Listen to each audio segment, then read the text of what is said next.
प्रदेश का मुख्यमंत्री हिंदू राष्ट्र को रोक नहीं सकता। बिना शर्त नरसिंहानंद सरस्वती और जितेंद्र नारायण त्यागी को मुक्त किया है।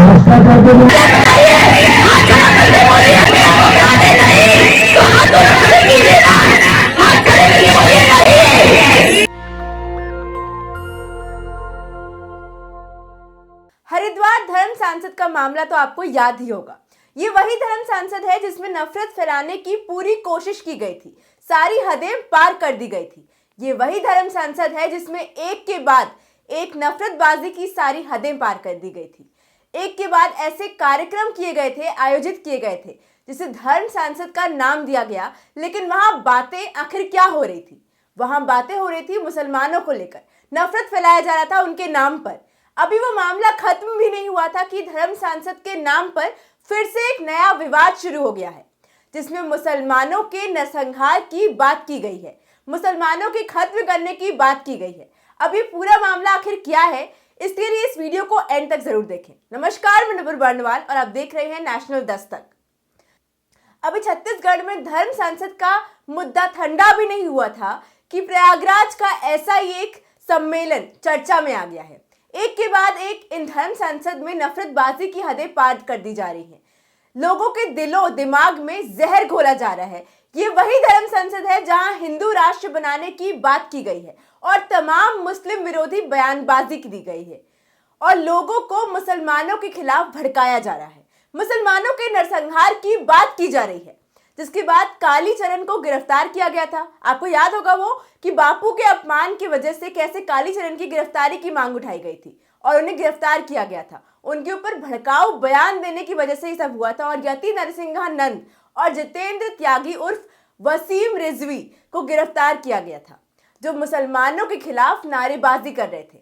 ऐसे कई और गिरफ्तारियां रह गई हैं, जिसकी वजह से एक बार फिर से उत्तर प्रदेश के प्रयागराज में धर्म संसद का आयोजन किया गया और फिर एक बार एक धर्म के नाम पर इस धर्म संसद में मुसलमानों के खिलाफ नफरत फैलाने का काम किया गया।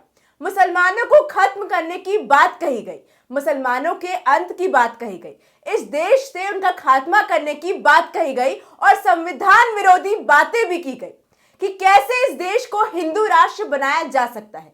इतना बड़ा विवाद होने के बाद भी अभी तक उन गिरफ्तारी आई नहीं है।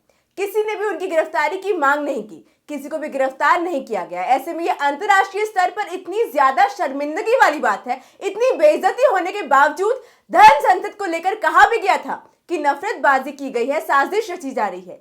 अंतर्राष्ट्रीय लेवल पर यह बात कही गई थी, हर तरफ इतनी थू-थू हुई और अब फिर से एक बार प्रयागराज के धर्म संसद में नफरतनामा का नया चेहरा खुलकर आया है।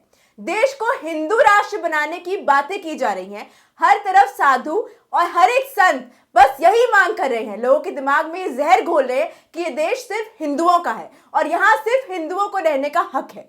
आप खुद सुनिए उनकी ये नफरत भरी बातें। उत्तर प्रदेश का मुख्यमंत्री हिंदू राष्ट्र को रोक नहीं सकता। बिना शर्त नरसिंहानंद सरस्वती और जितेंद्र नारायण त्यागी को मुक्त किया है।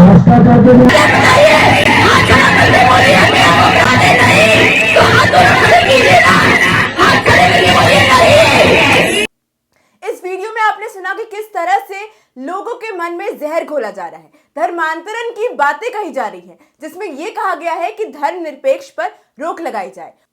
उत्तर प्रदेश के प्रयागराज संगम तट पर लगे गए मेले के महावीर मार्ग पर स्थित ब्रह्माश्री आश्रम में धर्म सांसद की कोर कमेटी की ओर से शनिवार को संत सम्मेलन किया गया। धर्म सांसद के वक्ता थे स्वामी आनंद स्वरूप और उन्होंने बताया कि संत सम्मेलन का उद्देश्य आखिर है क्या।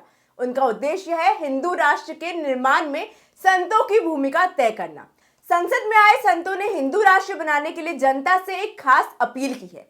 अब आखिर वो अपील है क्या, आइए आपको बताते हैं कि देश की 125 करोड़ जनता, जो देश की इतनी बड़ी आबादी है, वो स्वयं ये घोषित करे कि भारत हिंदू राष्ट्र है और आज से वो लिखना शुरू कर दें कि तभी ये आंदोलन बड़ा होगा। ये बात कही गई है। अंत में सरकार संतों और आम जनता के दबाव के आगे झुकेगी। सम्मेलन में कहा गया कि भारत को हिंदू राष्ट्र बनाना है और इस्लामिक जिहाद को दूर करना है। तो देखिए आप किस तरह से नफरत फैलाया जा रहा है। इस सम्मेलन में मुख्य रूप से 3 प्रस्ताव भी पारित हुए हैं, जिसमें सबसे पहली बात में ये कहा गया है कि भारत को हिंदू राष्ट्र घोषित करना है, यानी देश से मुसलमानों का सफाया किया जाए। संत ने ये कहा है कि जिस तरह हर देश का अपना एक धर्म होता है, वैसे ही भारत में भी एक ऐसा धर्म होना चाहिए, इसलिए इस देश को हिंदू राष्ट्र बनाना जरूरी है। इस धर्म संसद में संतों ने देश के प्रधानमंत्री और उत्तर प्रदेश के मुख्यमंत्री को भी नहीं छोड़ा, उन्हें चुनौती दे डाली और धमकी भरे लहजे में कहा है कि आने वाले समय में, आने वाले कुछ सालों में भारत एक हिंदू राष्ट्र होगा और ऐसा करने से उन्हें कोई भी रोक नहीं सकता, चाहे वो प्रधानमंत्री मोदी हो या उत्तर प्रदेश के मुख्यमंत्री योगी आदित्यनाथ ही क्यों ना हो।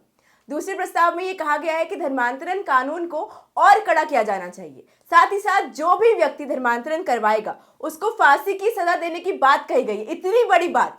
और वहीं तीसरे प्रस्ताव में संतों ने जेल में बंद दोनों धर्म गुरु को जल्द से जल्द रिहा करवाने की मांग की है। अब ये 2 धर्म गुरु हैं कौन? ये वही है यति नरसिंहानंद गिरी महाराज और वसीम रिजवी उर्फ जितेंद्र नारायण सिंह त्यागी हैं। संत ने धमकी भरे अंदाज में कहा है कि अगर दोनों धर्म गुरुओं को जल्द से जल्द जेल से रिहा नहीं किया गया, मुक्त नहीं किया गया, तो प्रदर्शन और उग्र होगा। तो सोचिए ये देश कहां जा रहा है, जिस देश में ऐसे नफरत जीवी हो, जो सिर्फ हिंदू मुसलमान करना जानते हो, जो सिर्फ लोगों के बीच हिंदू राष्ट्र के नाम पर नफरत फैलाना जानते हो, नफरती जीवी हैं जो लोगों को लड़वाना जानते हो, उस देश का विकास क्या होगा और कितना होगा ये बताने की जरूरत तो नहीं है। ऐसे में सवाल बस एक ही है और वो सवाल है कि इन लोगों पर कार्रवाई क्यों नहीं की जा रही और ऐसे में इन्हें बढ़ावा क्यों दिया जा रहा है। ऐसे धर्म सांसदों में इस तरह नफरत बांटना कहां तक ठीक है। इस पूरे मुद्दे पर आप अपनी राय हमें कमेंट बॉक्स में जरूर बताएं और ऐसी ही खबरों के लिए देखते रहिए नेशनल दस्तक। धन्यवाद। नेशनल दस्तक की आपसे गुजारिश है कि अगर इसको बचाना चाहते हैं तो नेशनल दस्तक को सब्सक्राइब करने के लिए रेड कलर के सब्सक्राइब बटन को दबाएं, फिर बेल आइकन की घंटी दबाएं। नेशनल दस्तक को बचाने के लिए बहुत जरूरी है कि हर खबर को शेयर करें, लाइक करें, कमेंट जरूर करें।